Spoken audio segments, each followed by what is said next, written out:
Greetings grapplers, welcome to Judo for Jiu-jitsu. My name is Larry Keith and this is Brian Powers, and today we're going to be showing you a couple of different throws that are set up off of a cross sleeve grip.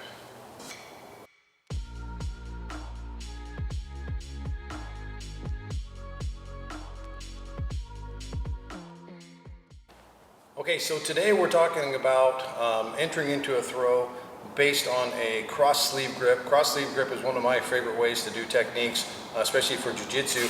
Brian, they're going to trade places here real quick. So when I talk about cross sleeve, what I mean is I have Brian's sleeve, his arm drawn across my body, much similar to like a Russian 2-on-1 in wrestling, where I've got the arm, my head up against him, pushing him down, right? So in this case, how I get the grip is I like to slide my hand up for this particular technique. I'm going to slide my hand up to a high collar grip. I'm going to grab the bottom of Brian's sleeve, and I'm going to pop downward with my grip as I pop my elbow upward, and that breaks his grip. There's lots of other ways that I might end up with that grip. If we're here, maybe he grabs my sleeve, right? And from here, I can get, sorry Brian, and I can get the grip from here, right? So there's lots of different ways that this might happen, but this is probably the easiest way I've found to set it up. Is most of the time people will not fight you too much on this initial grip, then I can establish the cross sleeve. Now from here, what I'm looking to do for this throw, I'm going to do a Ko-soto-gari. I'm going to draw Brian forward, so I'm going to use my right hand and my hand on his sleeve to pull him so that he takes a long step with his left leg. Now when he does that, I don't really move a whole lot. I just clear the path with my left foot, leaving my right foot in front. So we're here, I pull, he takes that big step.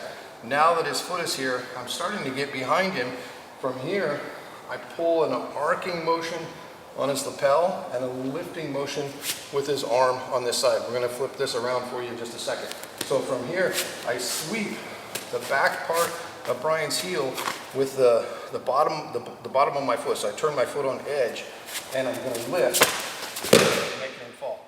So from here, easy transition for me to go underhook, shoot my hand in, thumb in to the lapel, and drop down into our bread cutter choke. So let's go on the other side here. So again, we're here, standard grips. We're in this defensive posture. I get a high collar grip. I pop Brian's grip off my sleeve. I pull him forward. When I pull him forward, he took that big lunging step right here. I pull his lapel backwards in an arcing motion, lifting his arm up at the same time, and swing his foot. Easy transition here. Thumb in the lapel, drop down, and walk north-south to finish the strangle. Okay, so next what we're going to show is an O-soto-gari that's in a deep stance, the more defensive stance that we take in jiu-jitsu. And then we're going to show you how to combine those two throws together, the Ko-soto-gari with the cross sleeve and the more standard O-soto-gari. So here we are, we're gripped up. We got this defensive posture going on, so a deep lower stance. I'm going to take a high collar grip behind Brian's head and more of a lower sleeve grip than normal than I would take in a standard O-soto-gari, would be more up here. With this one, we're bent over more. Brian's creating this really strong angle right here for me. So I'm gonna attack at this strong 45, this direction. And you guys see, as I step in, watch Brian's head movement. It goes back like I'm clotheslining him. So moving his head, moves his hips, moving his hips past the line of where his feet are is what's gonna create the off-balance situation here. So I step in, I'm pulling his arm tight against my body too. So here, I reach, and end up landing in a knee in the belly position, right? If I hold this position for 3 seconds, I'm gonna get my takedown points in jiu-jitsu. If he decides to frame and push from here, it's a pretty easy transition for me to go right into an arm lock situation. So I'll show that again.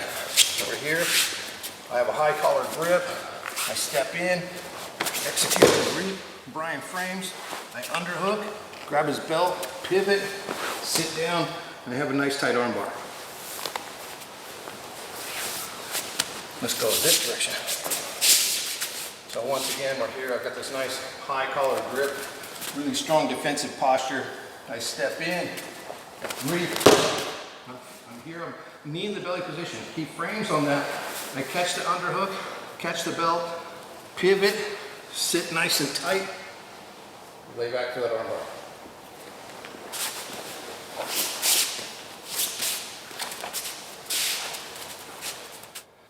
Okay, so here's where the combination comes in.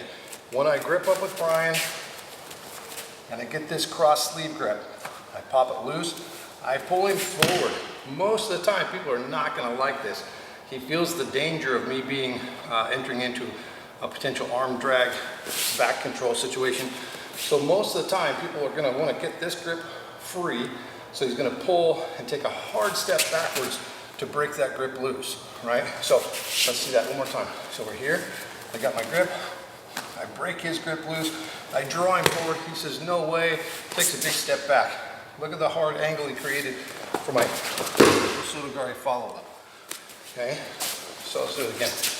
So we're here, we've got the high collar grip, I break his grip loose on my sleeve, I pull him forward, he says no, he steps back, I let him pull that hand out of, let him pull that grip out of my hand.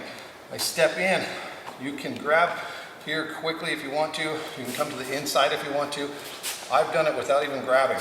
In, row, right? So he's in such a hard angle at that point, it's pretty easy to just catch him with that read. Let's go this way. So again, we're here, high collar grip, right?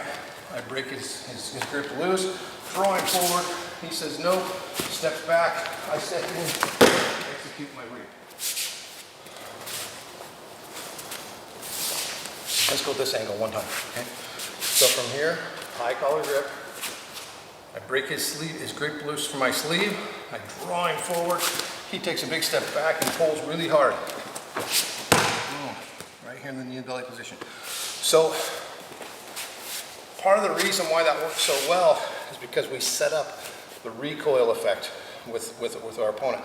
So we have a plan A, we have a plan B, and it's done with intent, right? I'm going to throw this guy to the ground and have a good follow-up plan either way, however he reacts.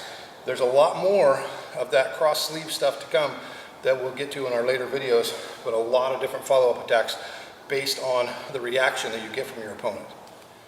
Thanks for watching today. If you like this video and you found some value in this video, please be sure to give us a thumbs up and be sure to subscribe to our channel and click on the notification tab so you don't miss any future videos. Remember, when you learn a technique, you know one technique. When you learn a concept, you know 1,000 techniques. So until next time, we'll see you on the flip side.